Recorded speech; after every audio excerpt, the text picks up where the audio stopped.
Hi friends, welcome to cine family 2.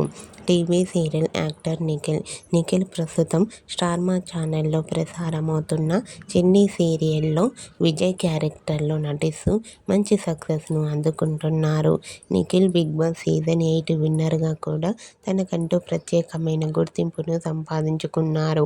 Nikhil social మీడియాలో చాలా యాక్టివ్గా ఉంటూ తనకు సంబంధించిన ప్రతి లేటెస్ట్ అప్డేట్స్ని ఎప్పటికప్పుడు షేర్ చేస్తూ ఉంటారు. అయితే రీసెంట్గా చిన్ని సీరియల్ ఫేమ్ విజయ్ తన సీరియల్ షూటింగ్ లొకేషన్ లేటెస్ట్ ఫొటోస్ను షేర్ చేశారు. ఆ ఫొటోస్లో నిఖిల్ చాలా హ్యాండ్సమ్గా కనిపించారు. ఆ ఫొటోస్ చూసిన వారంతా హ్యాండ్సమ్ అండ్ స్టైలిష్ హీరో అంటూ కామెంట్ చేస్తున్నారు. మీకు కూడా చిన్ని serial fame Nikhil shooting location latest photos మీకు నచ్చినట్లయితే మీ అభిప్రాయాన్ని మీ కామెంట్ రూపంలో తెలియజేస్తూ లైక్ చేయండి, షేర్ చేయండి. మరిన్ని ఇంట్రెస్టింగ్ అండ్ లేటెస్ట్ అప్డేట్స్ కోసం మా సినీ ఫ్యామిలీ 2 ఛానల్ని సబ్స్క్రైబ్ చేసుకోండి.